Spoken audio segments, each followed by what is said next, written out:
Os destroços do Titã, que implodiu no Oceano Atlântico durante a expedição ao Titanic, chegaram no porto de St. John's, no Canadá, nesta quarta-feira, dia 28.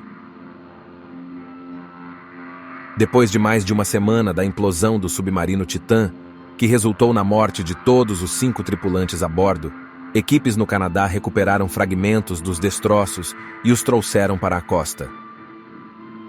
Durante os últimos dias, houve uma equipe em um navio de salvamento no Atlântico Norte, utilizando um dispositivo robótico subaquático que foi responsável por localizar os destroços.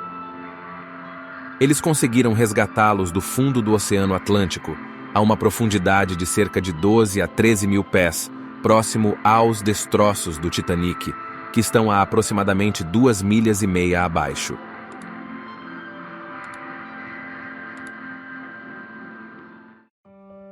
São pedaços de tamanho significativo, o que é um tanto surpreendente, considerando que houve uma implosão catastrófica cerca de 1 hora e 45 minutos após o início da viagem nas profundezas do Atlântico na semana passada, resultando na morte de 5 pessoas a bordo.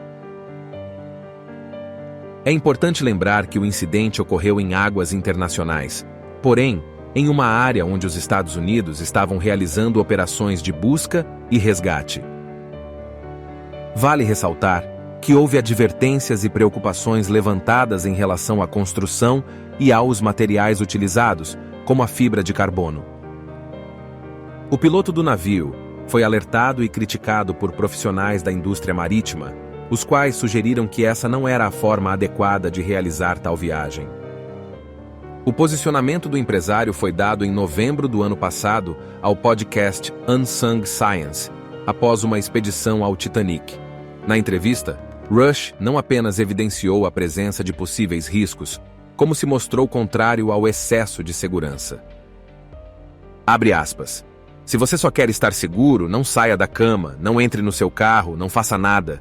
Em algum momento você vai correr algum risco, e é realmente uma questão de risco-recompensa. Fecha aspas. Essa foi a 13ª viagem ao Titanic. Há um grande enfoque no design e nos materiais utilizados, além da discussão sobre se isso deveria ter ocorrido novamente.